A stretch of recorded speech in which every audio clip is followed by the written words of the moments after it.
Dzień dobry Państwu. Good afternoon, ladies and gentlemen. My name is Michał Broniatowski, and I will facilitate the panel that the name of which you see above our heads, Freedom and Responsibility, How to Build Populism Resilient Society. Since you have come here, I assume that you know why you have come here. And my guests who will tell you, who will share their historical knowledge and their ability to predict what is going to happen in the area that we will be tackling today, namely populism.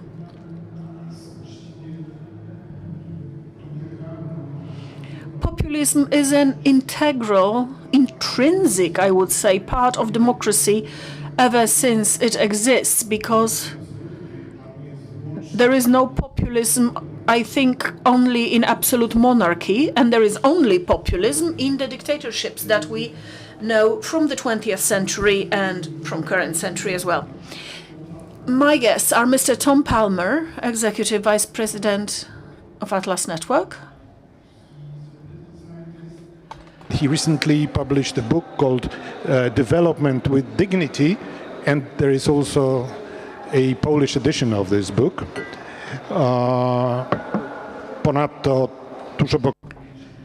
Moreover, right next to me, Professor Wojciech Sadurski, professor of 2 universities, lawyer at the University of Sydney and Warsaw University, and Mr. Michał Wawrykiewicz, also a lawyer, an attorney, human rights specialist, currently in exile in Brussels as member of European Parliament.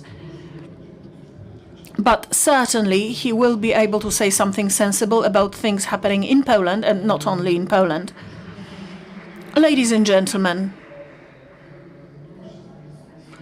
see, you did not applaud, so they had to.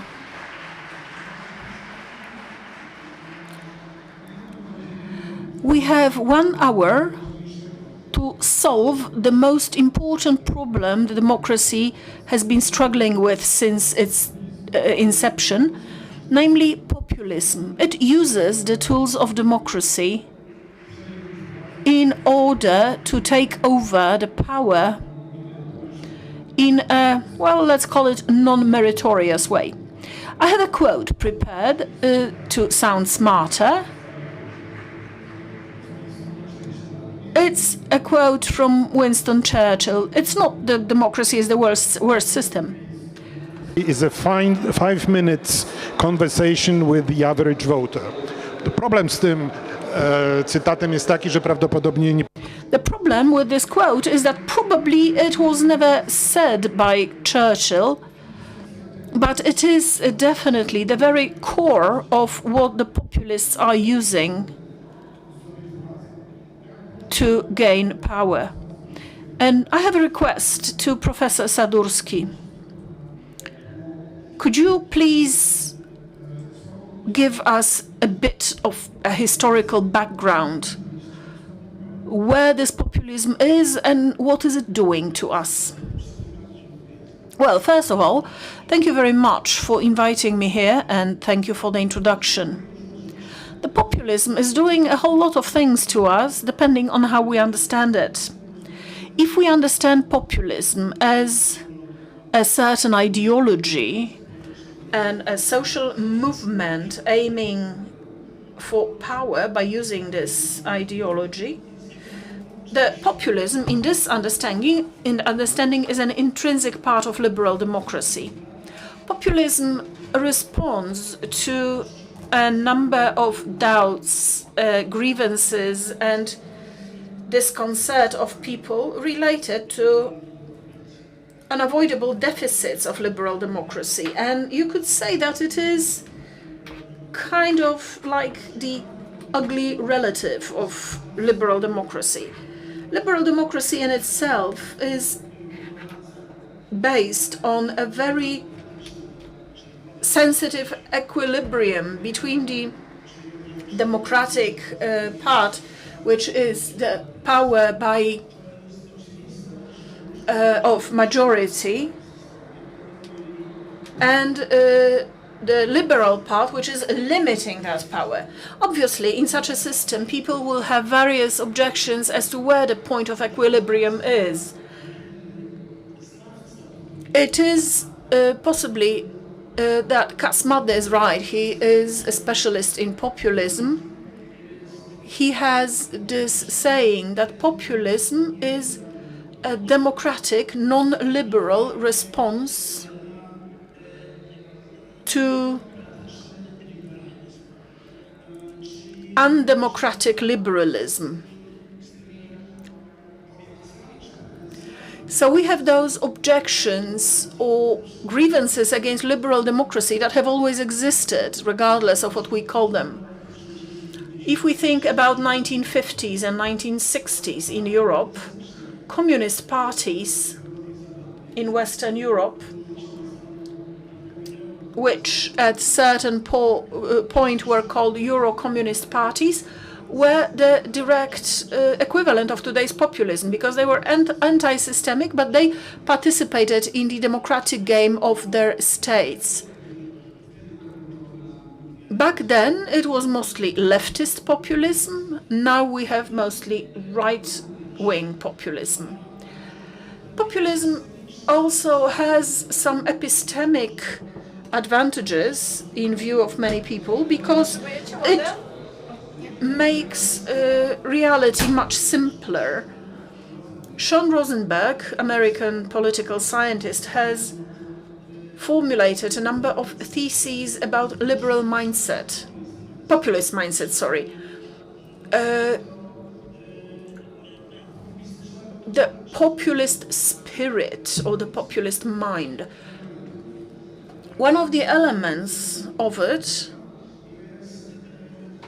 is understanding the reality as composed of individual dots unlinked to each other, actions or actors. Since we are in Łódź, we should probably quote the famous poem by Julian Tuwim about burgers. As they look, they see everything separate. There is a horse, there is stan, there is house, there is a tree. And this understanding of reality as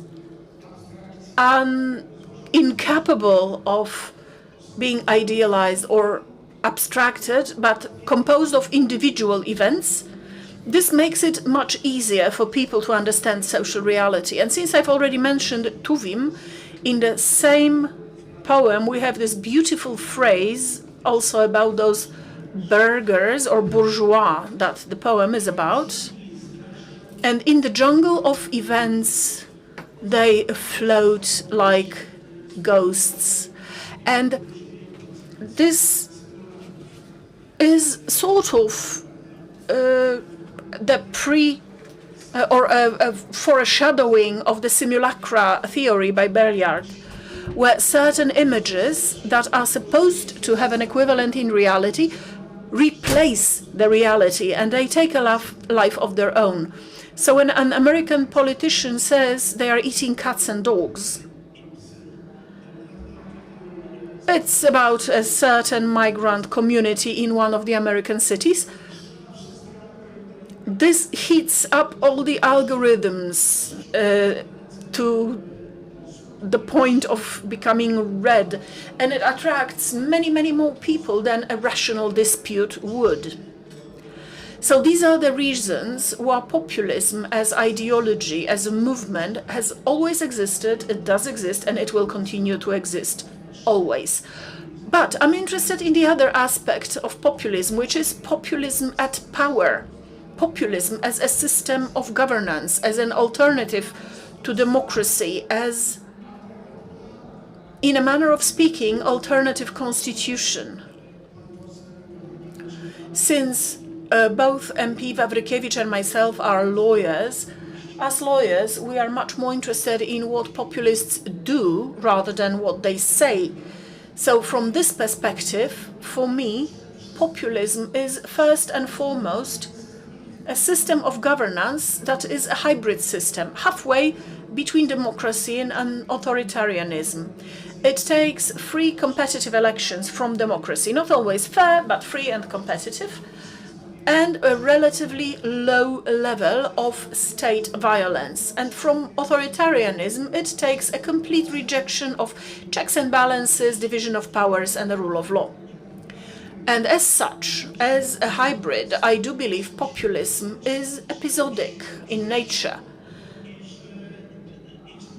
It is transitory, and I mean populism at power, again, ruling populism. It will either degenerate towards full authoritarianism, as it happened in Venezuela after death of Chavez when Maduro took power, or it will go back to a more democratic system. In other words, the populists are ousted in elections, as it happened in Brazil, Zambia, Senegal, and in Poland. And I would like to conclude by a following thought. For us, especially here in Poland, the most interesting question is, how should we act to strengthen the society and to strengthen the state? Because that's what the titular question of our panel is all about, against recidivism of populism. How do we make sure that the populism will not come back when an attempt to restore democracy is made? Because that attempt is tainted by many risks.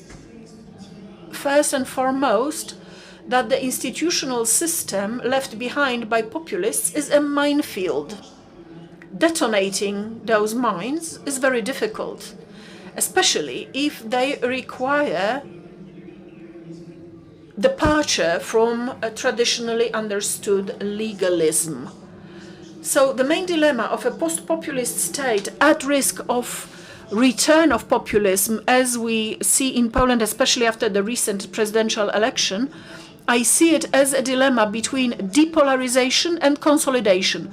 Depolarization is important because polarization is a feed for populism, but institutional consolidation is even more important because the enclaves of authoritarianism that I have compared to landmines, they need to be removed because otherwise the state will be paralyzed, as we observe for the past 2 years.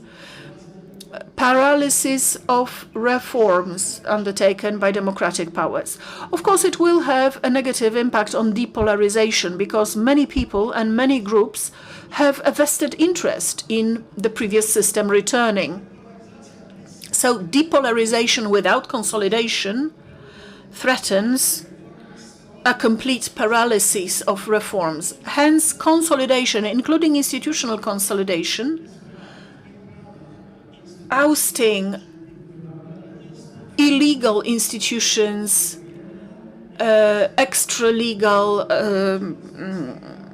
officials, is the first step, restoring, strengthening the society and the state before populism returns. Thank you. Or preventing return of populism. Thank you very much. We said that each one of our panelists will have 10 to 12 minutes for introductory remarks. Then we will have a bit of a discussion, and then you will have 10 or more minutes to ask questions or make impassioned speeches. Hence my question to Mr. Palmer. Already described the situation, saying that in fact there is no democracy without populism, but democracy is still alive, even though it has centuries of the struggle behind it. Today, we see many democracies being attacked, sometimes successfully by populism, but we also have examples where democracies learned to defend against it. And in our discussions before our meeting, you gave an example of Romania, which was attacked by populists populists with a face, of course, the Eastern Empire, and they found tools to defend and win. Can you comment on this? Let me start with, by the way, thanking the translators, translating Polish poetry on the fly beautifully. So thank you very much for that. I see populism a little bit differently. It's an ideology that posits us and them. And us and them, we are enemies. So Ernesto Laclau, very important populist theorist from Argentina, a Peronist, post-Marxist, as he calls himself, says that the point of populism is to demarcate within the population a sphere between the true people and the enemies of the people. We designate someone the enemies. And it can be anyone. The Jews, that's a popular one, the 1%, the bankers, the minorities, the Muslims, the immigrants, whatever it is. Somebody is the enemy to consolidate the true people. And that, I think, is an ideology, and I don't think it's inherent to democracy. It's an anti-democratic ideology that refuses to see our fellow citizens as neighbors and citizens. Instead, they're seen as enemies. We cannot live with them. So I see populism a bit differently in this regard. But I think it has, and by the way, this is Isaiah Berlin's classic definition of populism, that the true people are victimized by an enemy, some hidden enemy we have to fight against. And that means that the true people have one interest, one voice, and usually one leader. It has a deep root in our psychology. So political psychology is important here. So Joshua Green from Harvard University has a wonderful book called Moral Tribes. And he points out that contrary to Hobbesian views of human psychology, we're a very cooperative species. We are wired to cooperate. We love cooperating. That sounds great. But one of the things we love to cooperate to do is to crush and oppose the enemy. That's not such a wonderful thing. We love to do that also, and it's very easy. And you can trigger this sense of us and them, and it's not that hard to do, and populist leaders know how to do it. Karen Stenner, another political psychologist at Princeton, in her book, The Authoritarian Dynamic, criticized the view of the so-called authoritarian personality, which came out after Second World War. What explains fascism? Oh, there's an authoritarian personality. She says there's no evidence for that. All of us have an authoritarian personality inside of us. We can all be triggered to hate the other person. Threats to our existence, existential threats, and threats to our status. So she says this triggers what she calls authoritarian groupiness or authoritarian populism. They're basically the same thing. So these are deeply rooted in our human psychology, and populist leaders know how to push the buttons on us. But it is inherently an attack on democracy because it attacks the idea of pluralism, that there can be any difference among us. We have to be all uniform. Now, the other element of this is to think about within democracy what Karl Popper called the paradox of toleration and the paradox of democracy. Paradox of democracy is well known. Hitler came to power after a vote. Then the Reichstag had a vote, and to their shame, other parties gave the enabling law in 1933 to make a dictatorship. So it did follow the rules. So democracy can undo itself. Well, you can't allow that. That's not democratic to say, sure, let's create a fascist or communist dictatorship. And the paradox of toleration, we tolerate people we disagree with, including communists and Nazis who want to destroy us, until some level where they might really do it. And at that point, we now have a big problem. In the German law, so I'll pose some things here that are uncomfortable as defenses. They have, after the Second World War, in the basic law, wehrhafte Demokratie, so defensible democracy. If the Constitutional Tribunal determines that a political party's activity is inimical or against the existence of democratic system, it cannot be allowed to compete. And they have done this in the past with neo-Nazi parties. It's a controversial issue and has not been used lately. Romania had a similar example. It was proven that there had been Russian involvement in this election, and it was canceled. Moldova, another one. The SOS party, which was a Russian Kremlin front group, was disqualified from participating in the elections, and they were proven to have engaged in vote buying and so on. Actually, they just said, here's money to vote, and we have the recordings of people saying, where's my money? So you can have legal defenses, but they're dangerous. If you give that power to Viktor Orban, he will immediately ban the opposition. So this is a very dangerous tool, but I think defensible. And in the German case, it was necessary. You have also one other element I'd like to talk to you about, what Karen Stenner addresses. She argues, I think convincingly, there is an innate distaste for difference that is common in every human population. We don't like different things. And too much difference makes us reach to the level of becoming authoritarian. So here's a paradox. I like a diverse society. I want to live in a society of different religions and people.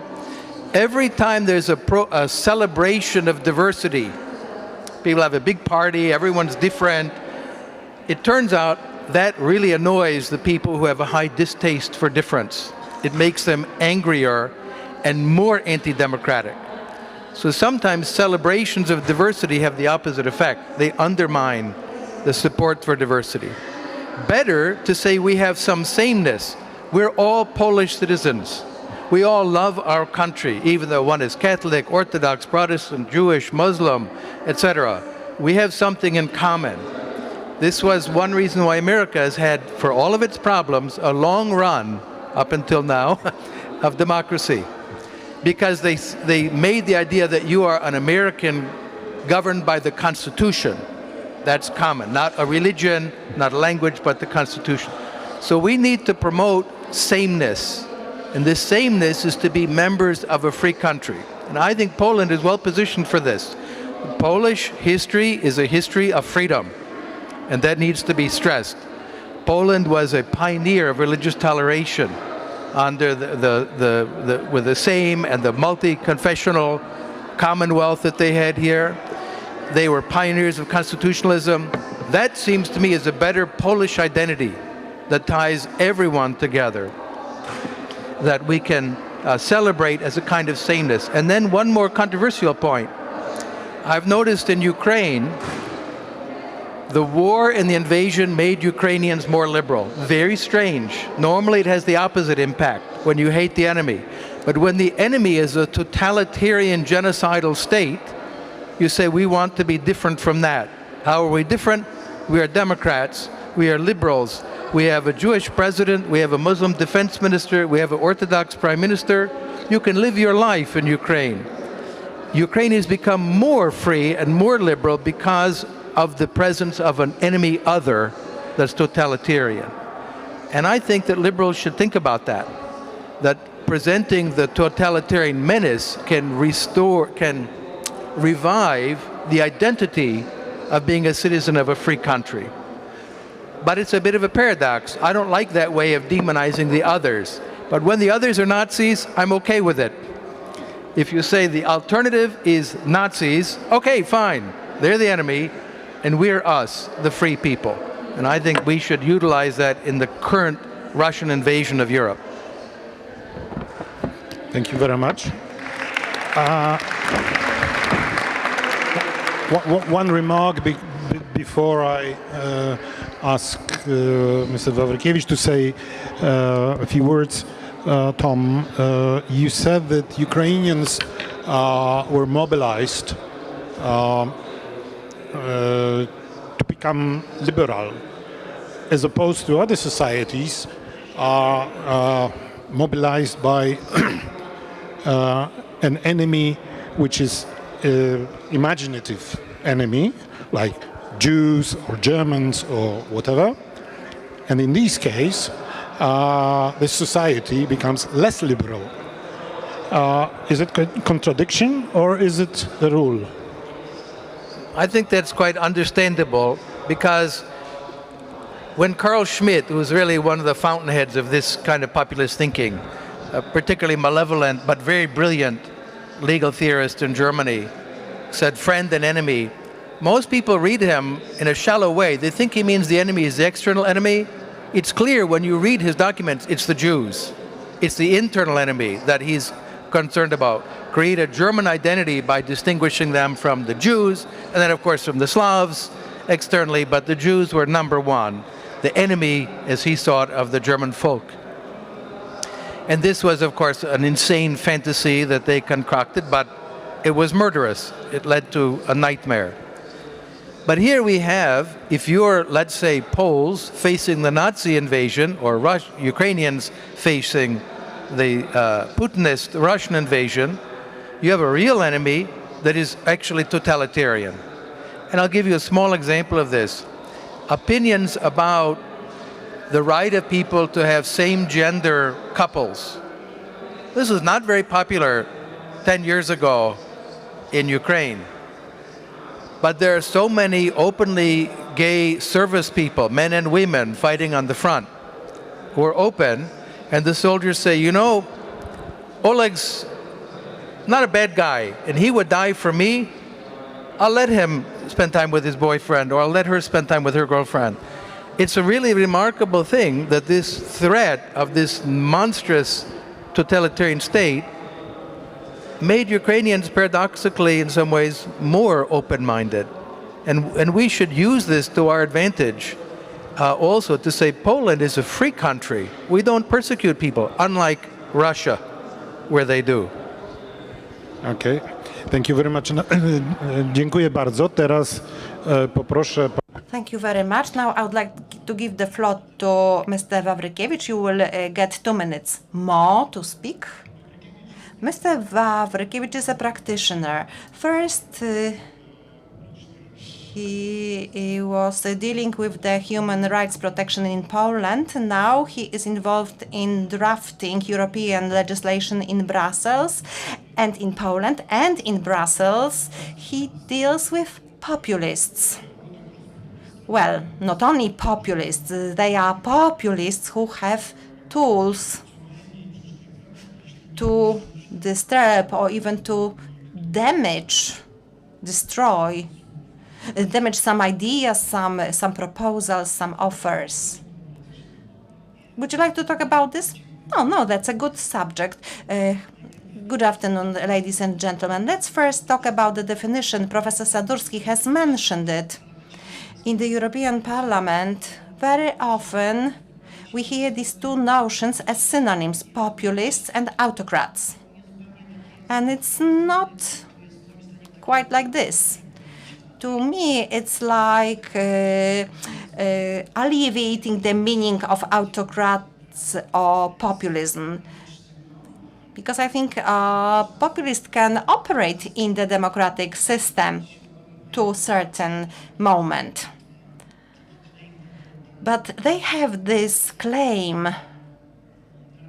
They have their narrative. They want to convince people that they are the true voice of the people. And of course, it's not true. And populism is characterized through manipulation and lies. And this is how they reach their voters, their supporters, and they want to convince them that they are the true voice of people and they should follow them. In the European Parliament, around 1/3 of the parliament, on the right-hand side, there are the autocrats and populists. I sit in the central section of the parliament, and these populists aspire for authority. They do not have any authority in Europe, but they aspire to have it. And they do not have much voice. Any drafts of the resolutions, amendments to legislative proposals are rather rejected.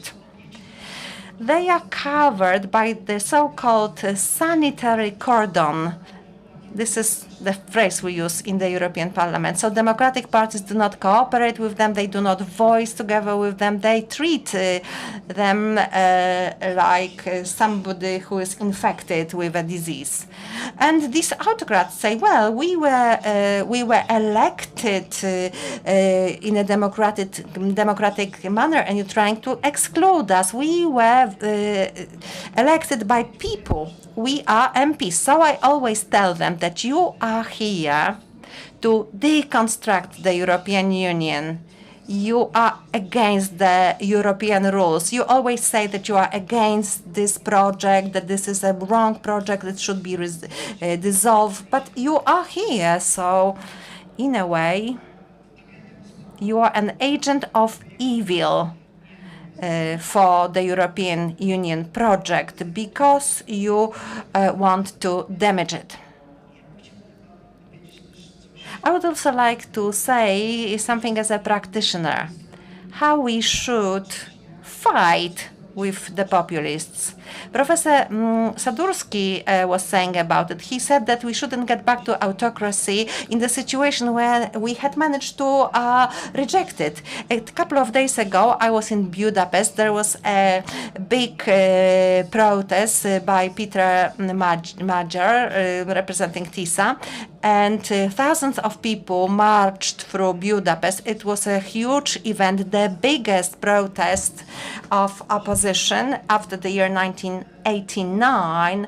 So the protest reached the place of the Budapest founders, and Viktor Orban gave a speech in 1989 when communists collapsed. So in the same place, Peter Magyar wanted to speak to the nation of Hungary, but Orban didn't allow him to stand on these stairs. So he stood at the side, and his speech was very charismatic. He was speaking to hundreds of thousands of Hungarians who took part in the protests.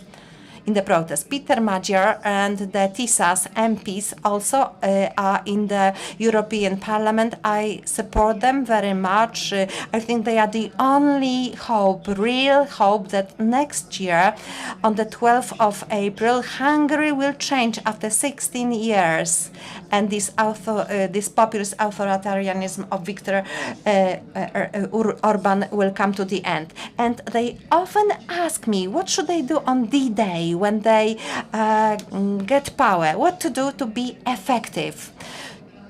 To dismantle this Orban's authoritarian state, which is much worse than Kaczynski's state on the 15th of October 2023. It's a much more cemented autocratic system.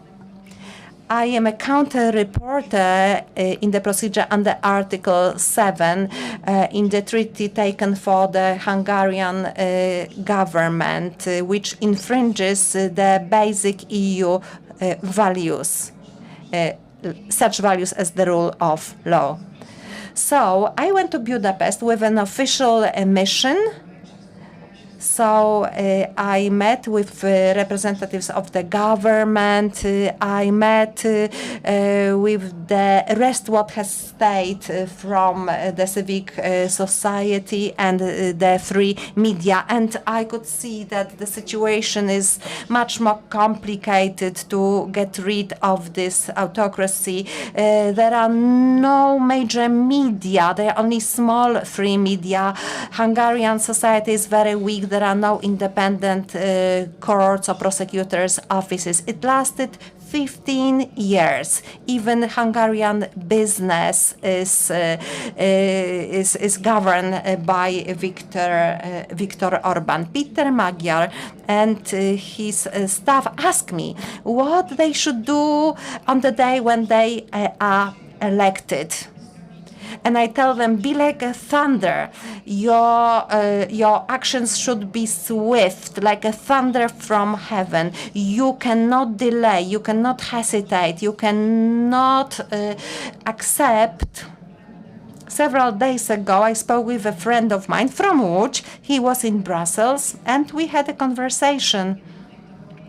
on a recent theory, psychological, sociological theory, named normalization of deviations.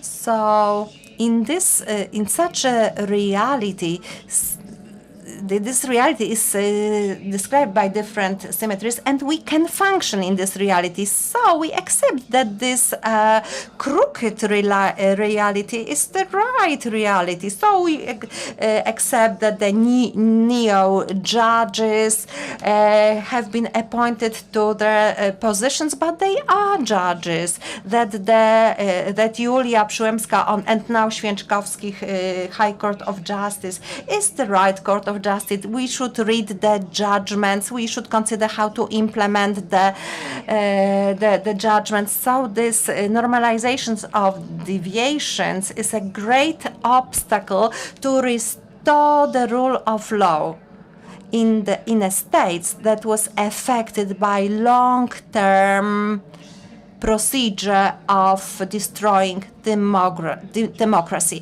It will be very hard, but maybe the TISA party by Peter Magyar, according to the poll, now they've got constitutional majority. So if they manage to be elected, although we know that Orban will attempt to have fake elections, the election war media propaganda are helping him, are supporting him, but I still believe that a specific mental barrier in the Hungarian society has been overcome, and Hungarians will win democracy. So from day one, at all layer in their country, the layer of justice, public media, in the layer of business, state treasury, companies, they have to act quickly. They have to be very consistent, and they cannot hesitate.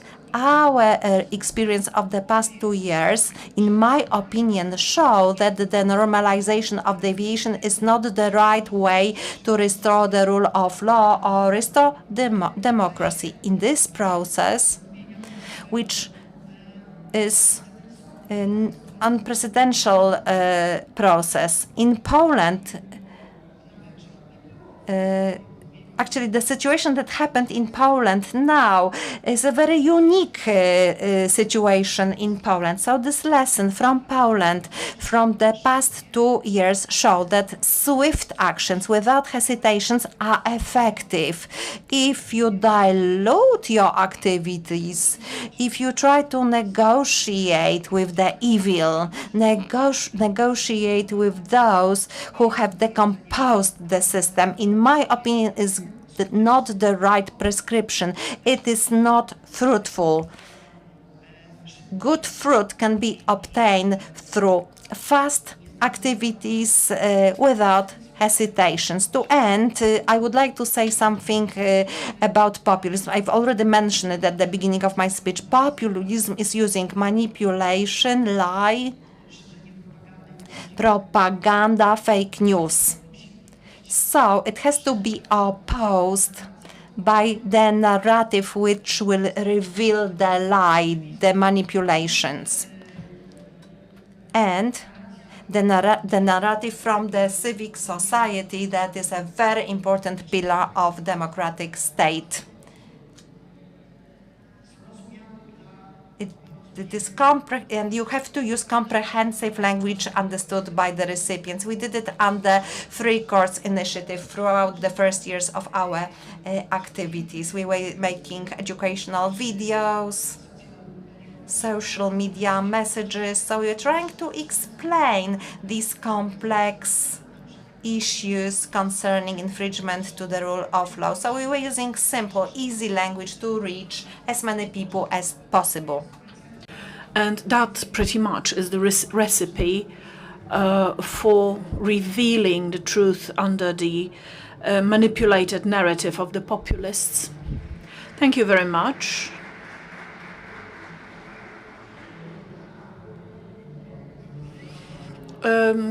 Councillor, you named a very important thing.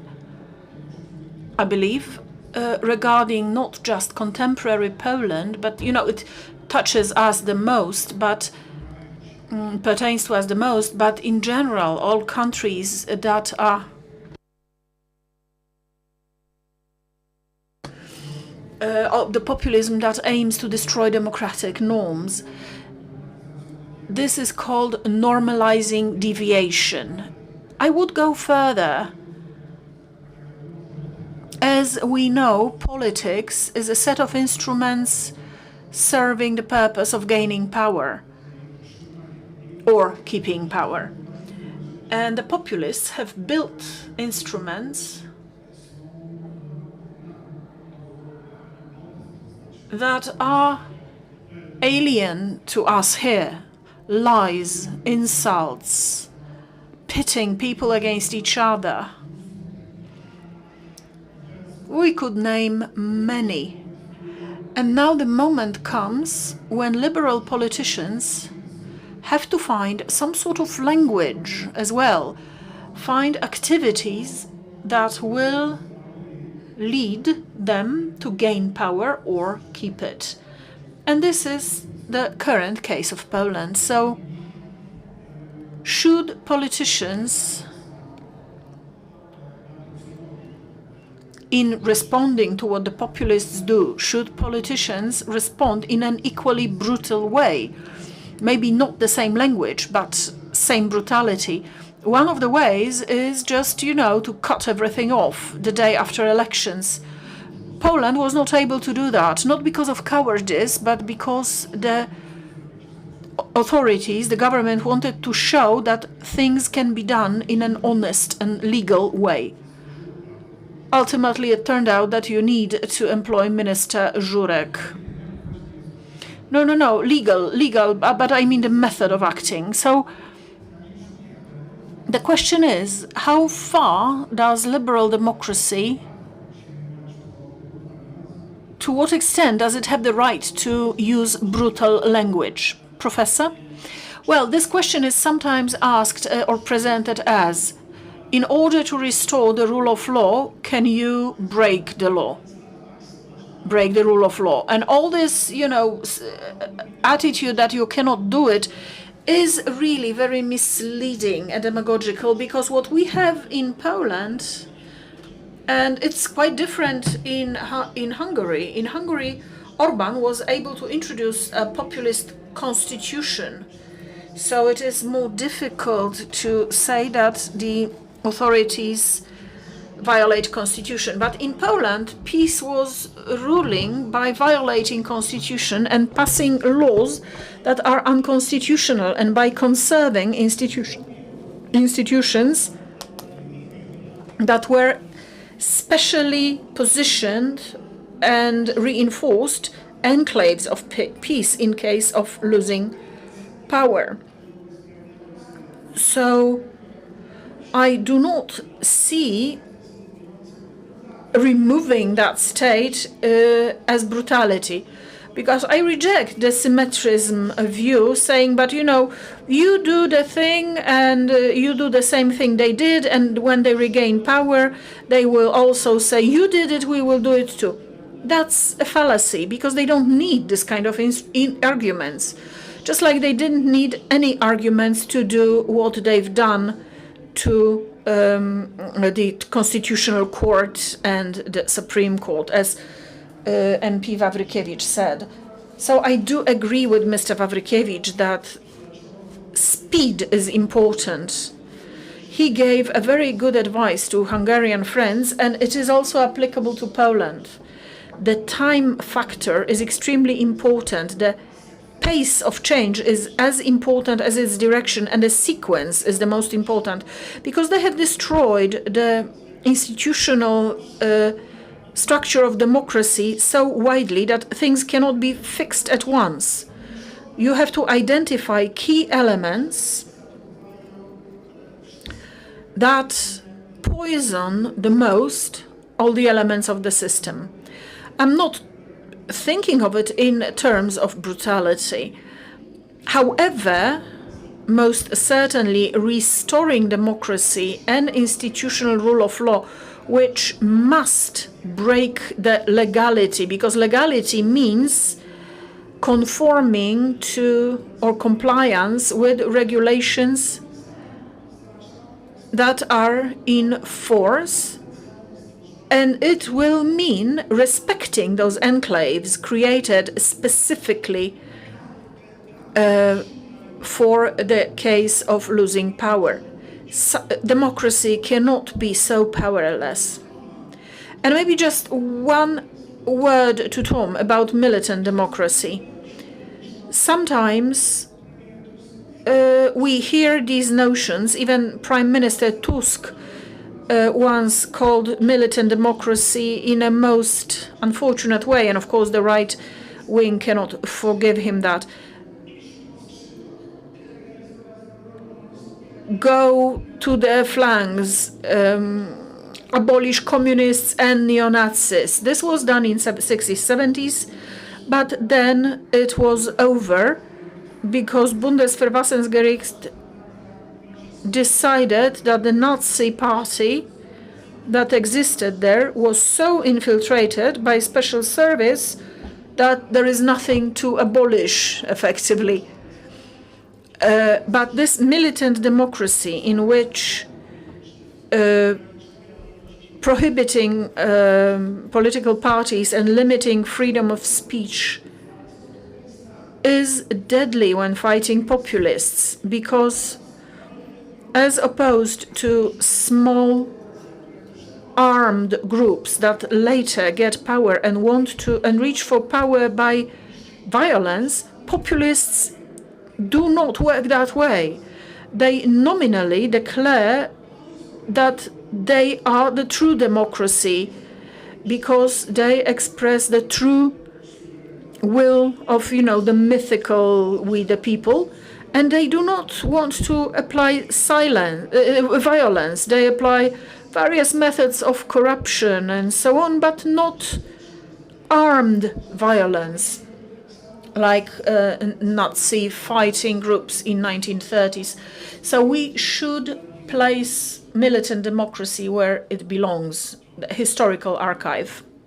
Tom, do you agree? The discussion here about militant democracy. I started it partly for a provocation, because I think it's worth thinking about, but it's a very dangerous power.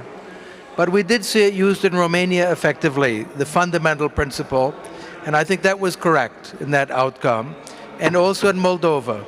In those cases, they had not merely that these are anti-democratic parties, but they were clearly financed by the Kremlin, and the evidence was simply overwhelming in this case. So when you have a party that is clearly financed by a totalitarian state, I think this is a very strong case for using this principle to say, you don't put them in prison, by the way. That didn't happen even in Germany. They just said, you cannot run for office. So it's a much more limited restriction. And I think that that's eminently reasonable, but it is dangerous.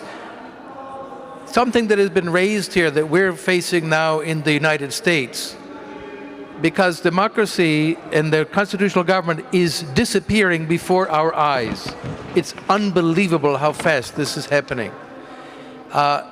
And they are seizing control of every institution. And they have made it clear, we will never let go. And Donald Trump said 2 days ago about the 2020 election that he lost, he said, we will make sure this will never happen again. Now, I have mobilized the FBI and the ICE, Immigration Customs Enforcement, and other law enforcement to make sure 2020 never happens again, meaning I will never lose.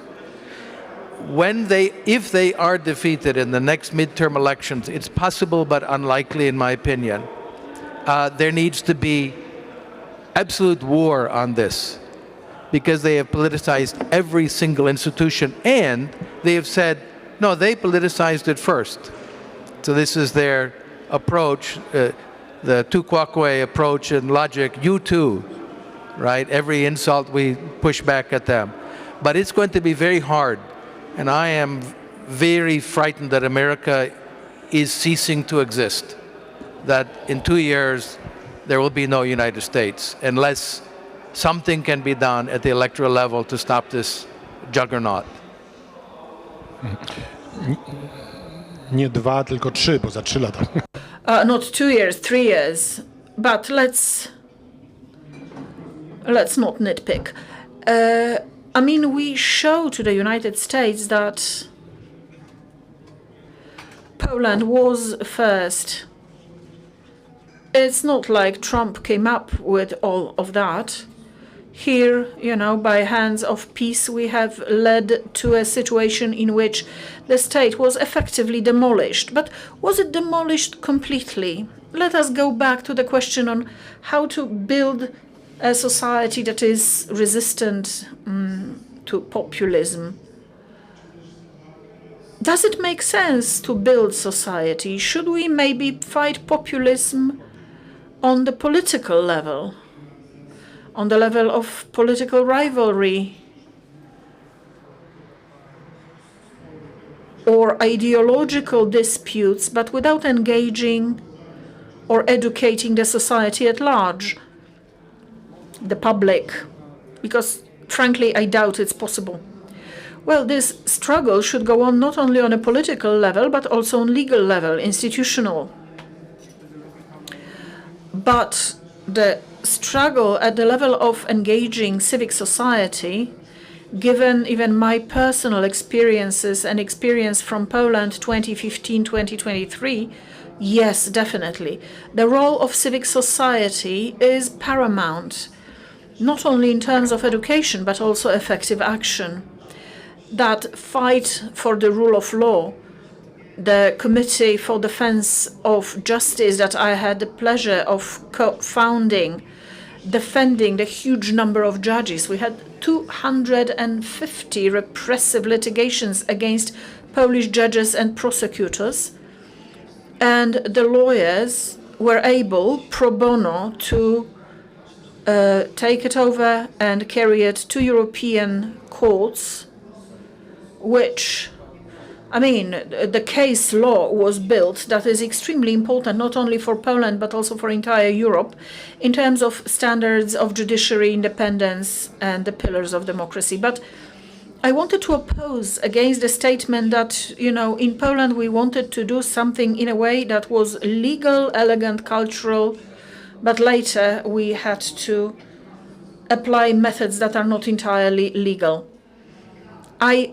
Radical, yes. The word radical is interesting in this context because when we were the Free Courts Initiatives, 2017, 18, 19, we were often called radicals. We were even called Jacobins. Radicalism is a negative notion. I would rather say efficacy. To me, the word effectiveness is key to everything. You have to be effective. And look at some things that State of Poland did after October the 15th, 2024, destroying the television propaganda machine. That was a quick action, effective, legal, in compliance with the law. We have a number of court rulings that say that it was completely illegal. Now I am going back to tactics or strategy of civic society. You have to prepare. We have to act on the current and we have to prepare. I see Adam Michnik here in the first row, and I remembered when in 2021 in spring we talked about it. Adam and my colleagues from Free Courts, we talked about what's going to happen when peace loses power. And I said we have to prepare a very clear plan of rebuilding the rule of law, because that was our purview. And then Adam said, well, write it down. And then we wrote the decalogue for rebuilding the rule of law. It was published in Gazeta Wyborcza in September 2021. When I am reading this decalogue today, I am so proud that it is completely in agreement, in alignment with what we do today and what needs to be done. So reading that code and preparing a roadmap for restoration is of paramount importance, and this is a task for civic society. And one more thing, I haven't said anything about European Parliament, just a few words. I'm there, and this effectiveness translates into EU institutions. What I do in European Parliament is I try to expand the EU toolkit for defending the rule of law. Because I do believe that the currently existing toolkit, as the past 10 years have shown, is not sufficient to effectively defend democracy. Well, here we have a layer of actions, social actions, on the level below the government. The one issue that remains is politicians, the courage of politicians. I'm not saying that our current government is not courageous, but still it takes a long time, and the next elections are in 2 years. Ladies and gentlemen, I have promised that I would give you the floor for a few minutes. We still have a few minutes, maybe 5. Would anybody like to ask a question or take the floor? Could somebody please hand the microphone over there?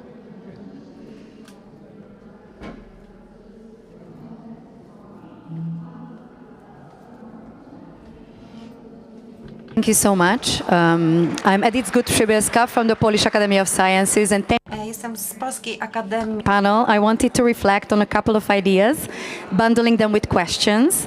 And one of them is cycling back to the idea of what to do, how to undercut radical populists when they are still in power, how to fight them.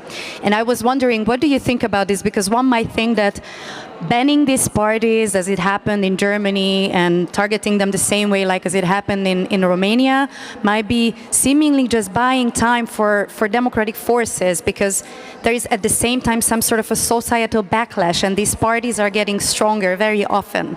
So what happens to the representation of these people who have been voting for these parties? So this is, I think, a slippery slope worth stopping by and give it a couple of thoughts about whether is this the right approach, and if so, how to make it just, slightly bit better, so that people wouldn't feel left behind. This is a question to the whole panel, but just to distribute maybe to Michał and Tom. And specifically to Professor Sadurski, I wanted to ask about this kind of trilemma about what happens when populists are squeezed out from Poland, from power, like it happened in Poland. And I was coming back from Hungary, where Ivan Krastev has been talking about this trilemma of the post-populist, post-illiberal kind of forces, what to do about restoring democracy. And what he said, and I'm wondering if you agree with this, Professor Sadurski, that there are 3 preconditions that need to be placed at the same time to be successful with restoration of democracy after a period like PIS of Viktor Orban. You have to be fast, you have to be effective, and you have to be legalistically tight. And what he argued is that it's hardly ever happening at the same time, all these contributing factors, because you can be fast and effective, but it's very often hardly legalistically tight, or you can be simply effective and legalistically tight, but it's never going to be fast. So yeah, just wanted to ask your opinion about this. Thank you. Okay. Professor. Well, thank you very much, Edith. I normally agree with Ivan Krastev, but here, I don't know this particular presentation or paper to which you refer, but I would say that this third leg of the trilemma of being, what you call it, legalistically tight, yes, is sort of very ambiguous, because legalism is not exactly the same as the rule of law. Rule of law means compliance with some fundamental rules, which include European law, and also which include the constitutional rules, also including unwritten norms. Why would Ivan postulate that when you restore democracy, you have to be legalistically tight? I cannot understand. Legalism means whichever rule there is in force, unless you change it, you have to comply with this. But I deeply disagree, because that means that we are falling precisely into this ambush which they have set through laws. That's the problem about populists. The problem about populists such as Kaczynski, Orban, to some extent Bolsonaro and others, is that they acted through law, not through naked power, but through law. They weaponized law for anti-democratic purposes. Why would we now have to respect this law? No idea. And in addition, you have to be fast and effective, but fast not across the board. You have to be fast in improving and repairing the institutions. Absolutely, yes. But you cannot be too fast when it comes to accountability of those guilty for various breaches of law before, because here there are no shortcuts. You know, you have to go, when it comes to individual liability, especially criminal liability, you have, you know, as Bodnar used to say, presentation of charges, indictment, right to defense, first instance judgment, second instance judgment. It may take months and years, and you cannot speed up this aspect of repair of democracy. To jeszcze panowie, Still the floor. Touched on a problem please, that very briefly, because there's no answer. And the problem is, do you have a cordon sanitaire, or do you let them into governance and responsibility? That's one question. And the second is, if you ban groups, they seem much more attractive, and their supporters now are angrier because they're disenfranchised. I don't think there's any global answer to this. It's all contextual and a matter of political judgment. Very briefly, one sentence. Judith, you asked how to convince the supporters of the parties of the autocratic dimension. Look at, I will bring Peter Magyar's example again today. Look at his methods. He's talking to his supporters, but also to supporters of Orban, not only through media, not only through rallies in the big cities like Budapest. He's traveling everywhere around the country in the agriculture areas, and he's talking to people and he's convincing them. So this is the method, how to talk and how to convince the supporters of autocratic parties. ja myślę, że konkluzją, bo już musimy niestety... I think, unfortunately, we have to close this panel. Politicians who are to defend or want to gain power to defend liberal democracy, unpoisoned by populists, first of all, they have to be effective. Thank you, ladies and gentlemen, and thank you, panelists, and see you again sometime, somewhere else.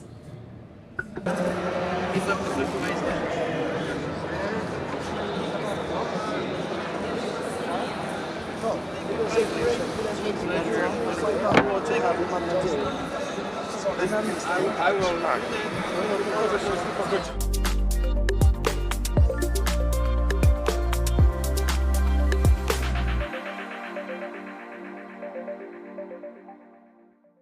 PL Music Video Awards, festiwal polskich wideoklipów, spotkania, projekcje, warsztaty, do tego gala finałowa i wybór najlepszych polskich teledysków. Zapraszamy do Łodzi 4-6 grudnia, szczegóły na www.plmva.com.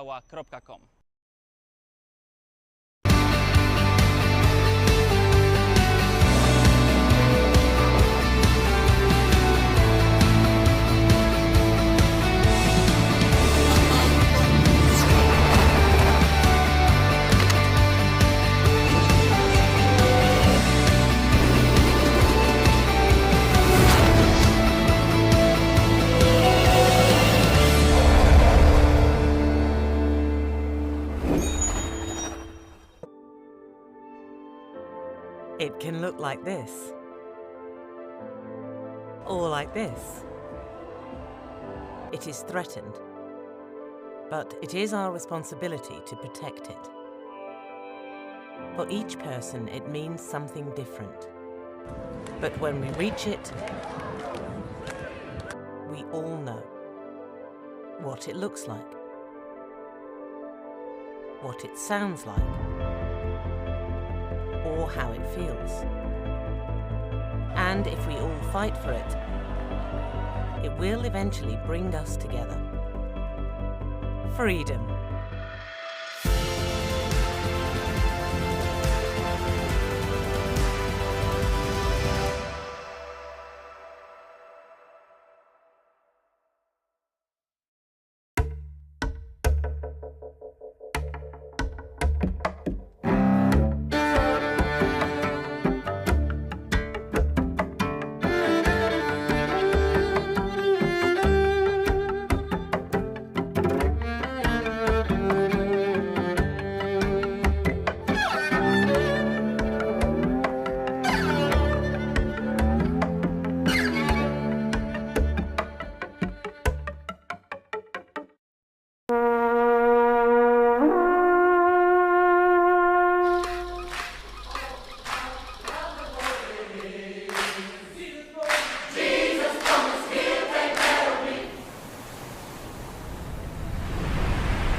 Polska Stolica Kultury. Jesteś na miejscu.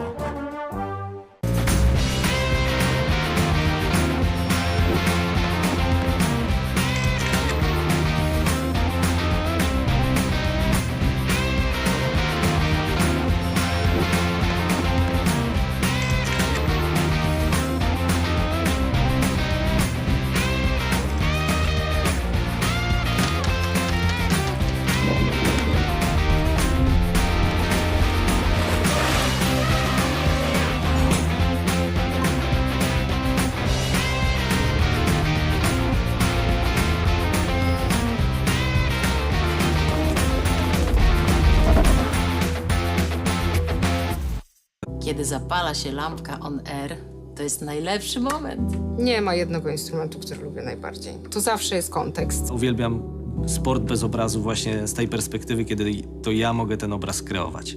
Pusty stadion nie jest cichy. Tam gołębie startują. Jak ja bym chciała, żeby z mojego radia było słychać "Będzie okej".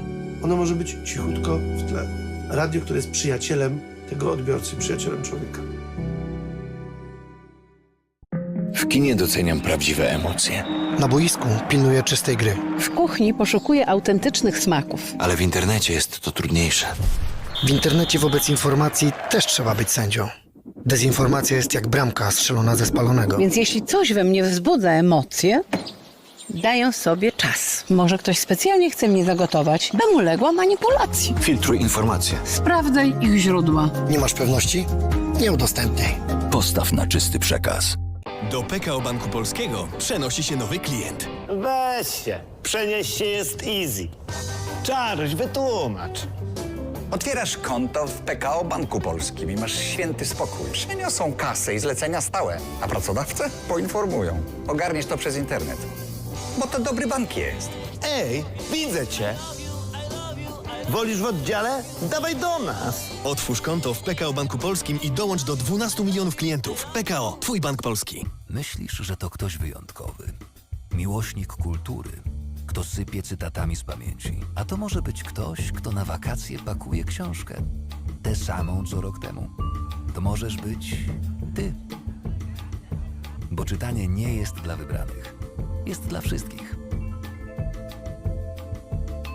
Podziel się tym.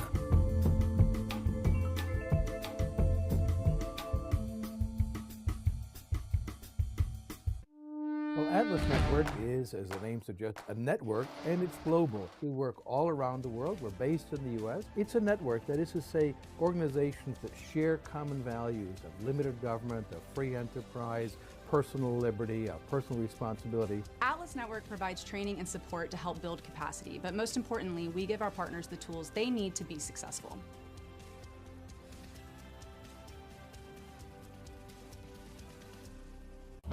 Do zgłoszeń? Gotowi? Start! Ja zgłoszę bibliotekę! dnia. Pierwszy basen w gminie. Jan Amfiteatr gra w naszej orkiestry. Wszystko w waszych rękach. Co powstanie dzięki wsparciu totalizatora sportowego w twojej okolicy? Zgłoś obiekt sportowy lub kulturalny. Wejdź na stronę gdygrasz.pl, bo gdy grasz, wszystko gra.